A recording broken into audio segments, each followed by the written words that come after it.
Very good morning 8th class. This is Deepti Singh and this is your book Mishika. तो आज हम नया चैप्टर पढ़ने वाले हैं। पेज नंबर 35 पे गिवन है भोला राम का जीव। क्या नाम है चैप्टर का? भोला राम का जीव। तो पहले देख लेते हैं अबाउट द चैप्टर। चैप्टर में क्या गिवन है? प्रस्तुत व्यंग्यात्मक कहानी में लेखक श्री हरिशंकर परसाई ने भोला राम को केंद्र बनाकर देश में विभागीय स्तर पर व्याप्त भ्रष्टाचार पर प्रहार किया है। मृत्यु के पश्चात भी भोला राम का जीव अपनी पेंशन की फाइलों में दबा रहता है और मुक्त नहीं हो पाता। ये जो स्टोरी है इसमें इसके एक तो राइटर कौन है? हरिशंकर परसाई, श्री हरिशंकर परसाई। इसमें एक इंसान का नाम बताया भोला राम। क्या नाम बताया? भोला राम का जीव। इसमें ये बताया कि बहुत सारा भ्रष्टाचार होता है जो देश में, मृत्यु हो जाती है, उसकी डेथ हो जाती है भोला राम की, लेकिन उसका जीव पेंशन, जो पेंशन होती है ना, नौकरी के बाद पेंशन मिलती है लोगों को, उसमें ही अटका रहता है, यानी कि उसकी आत्मा नहीं जाती है और मुक्त नहीं हो पाता है। तो पढ़ते हैं क्या है इसमें। धर्मराज लाखों वर्षों से असंख्य आदमियों को कर्म और सिफारिश के आधार पर स्वर्ग या नरक में निवास स्थान अलॉट करते आ रहे थे, पर ऐसा कभी नहीं हुआ था। मतलब अभी तक जो हुआ वैसा आज हुआ वो अभी तक नहीं हुआ था। धर्मराज यानी कि जो यमराज होते हैं उनके लिए कहा है।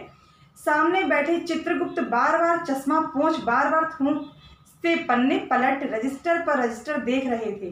गलती पकड़ में नहीं आ रही थी। आखिर उन्होंने खींचकर रजिस्टर इतनी जोर से बंद किया कि मक्खी चपेट में आ गई।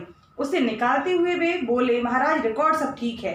भोला राम के जीव ने 5 दिन पहले देह त्यागी और यमदूत के साथ इस लोक के लिए रवाना भी हुआ, पर यहाँ अभी तक नहीं पहुंचा। देखिए, हम लोग मैथ करते हैं, साइंस करते हैं, तो जो सवाल वगैरह करते हैं तो हम लोग जब सही करते हैं तो हम लोग की नज़र में सही है, कुछ मिस्टेक्स हो जाती हैं। सपोज सारी बुक्स हम लोग बैग में रखते हैं तो हम लोग को लगता है हमने सारा काम कर लिया। जब स्कूल में पहुंचते हैं तो वो क्वेश्चन, जब हमें आंसर मिस्टेक समझ में आती है लेकिन क्या गलती हो गई वो समझ में नहीं आ रहा। यानी कि यहाँ पे एक जो भोला राम है वो मर चुका है 5 दिन पहले, लेकिन अभी तक वो यमलोक नहीं पहुंचा। तो ये मतलब वो देख रहे हैं कि वो वहां से मर चुका है, वहां से चल दिया, लेकिन अभी तक यहाँ नहीं आया। तो क्या प्रॉब्लम है? सब रिकॉर्ड सही है, तो प्रॉब्लम कहाँ पे है? उसे निकालते हुए वे बोले, महाराज रिकॉर्ड सब ठीक है। भोला राम के जीव ने 5 दिन पहले देह त्यागी, देह त्यागने से मतलब मर चुका है, और यमदूत के साथ इस लोक के लिए रवाना भी हो चुका है, पर यहाँ अभी तक नहीं पहुंचा। धर्मराज ने पूछा, और वह दूत कहाँ है जो उसके संग में है? महाराज वह भी लापता है। उसी समय द्वार खुले और यमदूत बड़ा बदहवास वहां आया। उसका मौलिक कुरूप चेहरा परिश्रम, परेशानी और भय के कारण और भी विकृत हो गया था।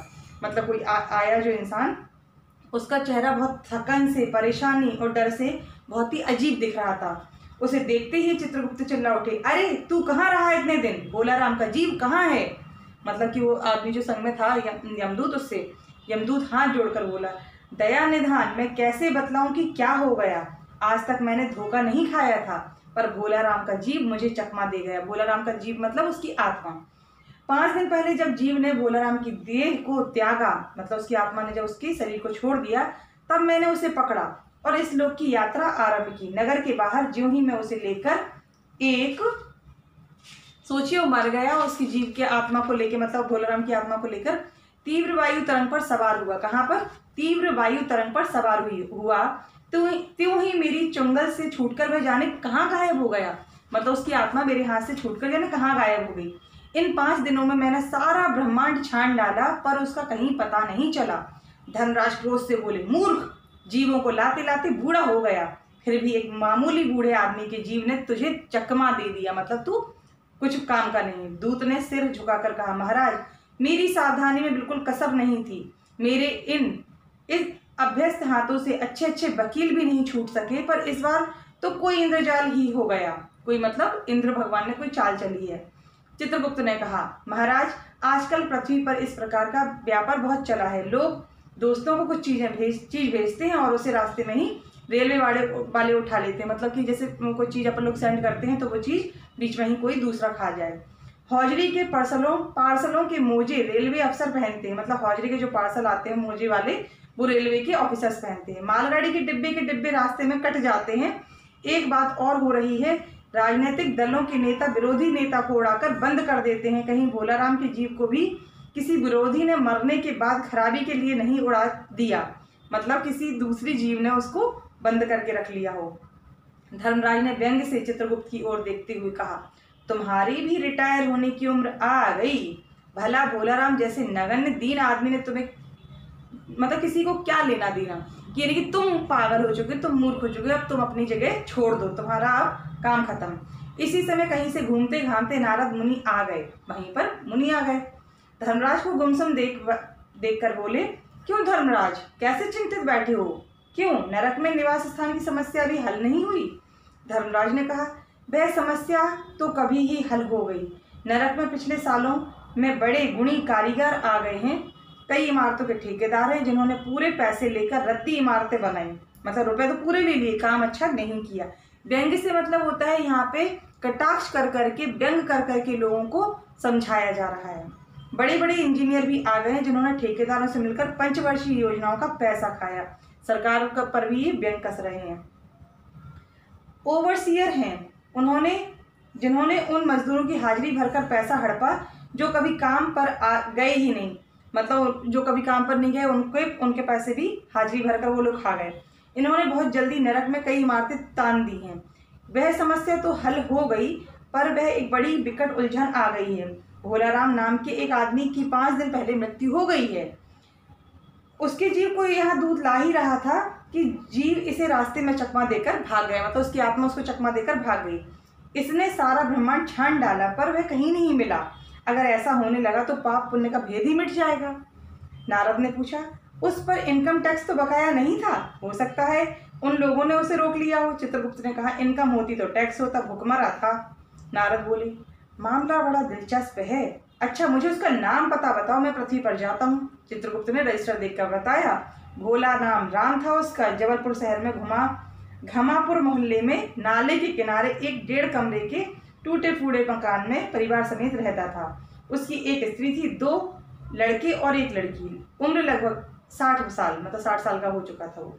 सरकारी नौकर था, 5 साल पहले रिटायर हो गया था। मकान का किराया उसने 1 साल से नहीं दिया, इसलिए मकान मालिक उसे निकालना चाहता था। इतने में भोलाराम ने संसार ही छोड़ दिया। आज 5वां दिन है। बहुत संभव है अगर मकान मालिक वास्तविक मकान मालिक हैं तो उसने भोलाराम के मरते ही उसके परिवार को निकाल दिया होगा। इसलिए आपको परिवार की तलाश में काफी घूमना पड़ेगा। माँ बेटी के सम्मिलित क्रंदन से ही नारद भोलाराम का मकान पहचान गए, मतलब उसकी वाइफ और बेटी रो रही थी, उसके रोने की आवाज से ही नारद जी पहचान गए। द्वार पर जाकर उन्होंने आवाज लगाई, नारायण नारायण। लड़की ने देखकर कहा, आगे जाओ महाराज। नारद ने कहा, मुझे भिक्षा नहीं चाहिए, मुझे भोलाराम के बारे में कुछ पूछताछ करनी है। अपनी माँ को जरा बाहर भेजो बेटी। भोलाराम की पत्नी बाहर आई।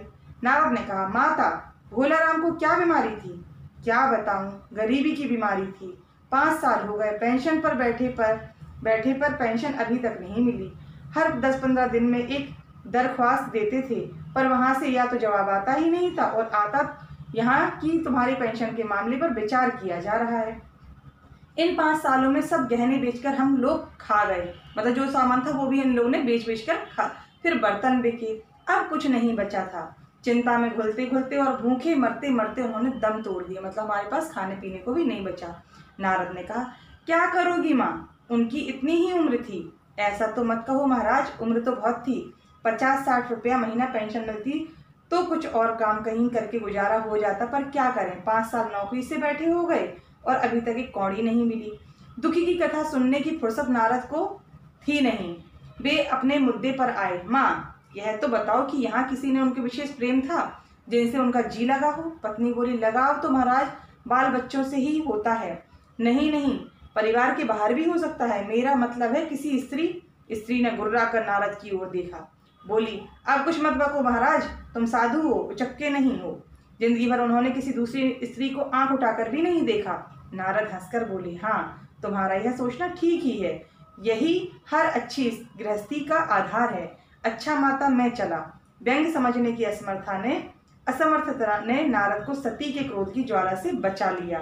स्त्री ने कहा, महाराज आप तो साधु हैं, सिद्ध पुरुष हैं, कुछ ऐसा नहीं कर सकते कि उनकी रुकी हुई पेंशन मिल जाए, इन बच्चों का पेट कुछ दिन भर जाए। नारद को दया आ गई। वे कहने लगे, साधुओं की बात कौन मानता है? मेरा यहाँ कोई मठ तो है नहीं, फिर भी सरकारी दफ्तर जाऊंगा और कोशिश करूंगा। वहां से चलकर नारद सरकारी दफ्तर पहुंचे। वहां पहले ही कमरे में बैठे बाबू से उन्होंने भोलाराम के केस के बारे में बात की। उस बाबू ने उन्हें ध्यानपूर्वक देखा और बोला, भोलाराम ने दरख्वास्त तो भेजी थी पर उन पर वचन नहीं रखा था, इसलिए कहीं उड़ गई होंगी। नारद ने कहा, भाई ये तो बहुत से पेपर वेट हैं तो रखे हैं, इन्हें क्यों नहीं रख दिया? बाबू हंसा, आप साधु हैं, आपको दुनियादारी समझ में नहीं आती, दरख्वास्तें पेपर वेट से नहीं दबती। खैर, आप उस कमरे में बैठे बाबू से मिलिए, मतलब कोई रिश्वत नहीं दी। यहाँ पे उन्होंने बता दिया। आज के लिए इतना ही। नेक्स्ट हम 38 और 39 चैप्टर पेज कंप्लीट करेंगे। ठीक है, आज के लिए काफ़ी है क्योंकि वीडियो लंबी हो जाती है तो आप लोग को डाउनलोड नहीं हो पाती। Thank you.